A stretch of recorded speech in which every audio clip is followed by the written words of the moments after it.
Corona virus की वजह से कई देशों की रफ्तार थम गई है। इस वायरस ने जान माल को बहुत ज्यादा नुकसान पहुंचाया है। दुनिया की सुपर पावर कहे जाने वाले अमेरिका को भी इस वायरस ने घुटने टेकने पर मजबूर कर दिया है। अमेरिका में बेरोजगारी की संख्या में भी काफी बढ़ोतरी हुई है। इस वायरस ने भारत के छोटे और बड़े सभी तरह के कारोबार को नुकसान पहुंचाया है। इसी बीच सरकार भी लगातार कारोबारियों और ऑफिस में काम करने वाले कर्मचारियों की सैलरी ना काटने की सलाह दे रही है। कोरोना वायरस की वजह से देश भर में हुए लॉकडाउन के बीच रेडीमेड गारमेंट उद्योग खस्ता हाल के दौर में पहुंच गया है। इस इंडस्ट्री ने मजदूरों को 2 महीने का वेतन देने के लिए सरकार से मदद की गुहार लगाई है। इस उद्योग में काम करने वाले मजदूरों को मार्च का वेतन तो दे दिया गया है, लेकिन उद्योग की स्थिति ऐसी नहीं है कि अप्रैल और मई की सैलरी दे सके। इसलिए इस उद्योग ने सरकार से मदद करने की गुहार लगाई है। परिधान निर्यात संवर्धन परिषद ने प्रधानमंत्री नरेंद्र मोदी को लिखे एक पत्र में कहा है कि अपने तमाम प्रयासों के बावजूद अप्रैल और मई महीने के लिए मजदूरी का भुगतान करने की स्थिति में नहीं है। इस समय उनका उत्पादन ठप है और उनका राजस्व शून्य हो गया है।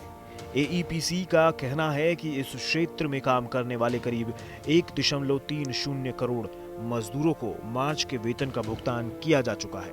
उनका कहना है कि प्रधानमंत्री ने लॉकडाउन की घोषणा करते वक्त जो मजदूरी के भुगतान का आह्वान किया था उसका उन्होंने पालन किया है, लेकिन अब कारोबारियों की ऐसी स्थिति नहीं है कि मजदूरों को इस महीने या अगले महीने के वेतन का भुगतान किया जा सके।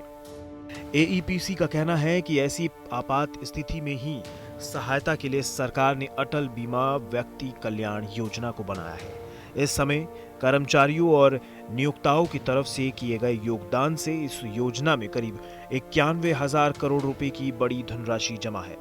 इसी से मजदूरों के अप्रैल और मई महीने के वेतन का आराम से भुगतान हो जाएगा। ये कोष ऐसे ही संकट काल के लिए बनाया गया है। भारतीय परिधान निर्यातक परंपरागत रूप से अमेरिका और यूरोपीय देश को रेडीमेड गारमेंट का निर्यात करते हैं। उन देशों में पिछले कुछ सप्ताह से लॉकडाउन है। इस वजह से निर्यात तो प्रभावित हुआ ही है। पहले से जो कंसाइनमेंट एक्सपोर्ट किया गया है उसकी भी पेमेंट अटकी हुई है। इसलिए इस क्षेत्र को सरकार के प्रोत्साहन की तत्काल जरूरत है। एईपीसी के अनुसार अप्रैल उद्योग में श्रमिकों की काफी जरूरत पड़ती है। इसलिए कुल उत्पादन लागत में श्रमिकों की हिस्सेदारी करीब 30% हो जाती है।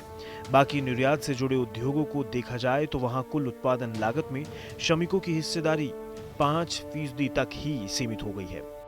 इसके अलावा अंतर्राष्ट्रीय बाजार में इस कदर प्रतिस्पर्धा है कि अप्रैल निर्यातक तो सिर्फ 4 से 5% के मार्जिन पर ही ऑर्डर ले लेते हैं। भारत में इस समय लॉकडाउन है, सिर्फ जरूरी सामानों को ही खोला गया है। हालांकि सरकार ने 20 अप्रैल से कुछ उद्योगों और सरकारी दफ्तरों को खोलने का भी फैसला लिया है, जिससे देश की अर्थव्यवस्था की रफ्तार को गति मिल सके।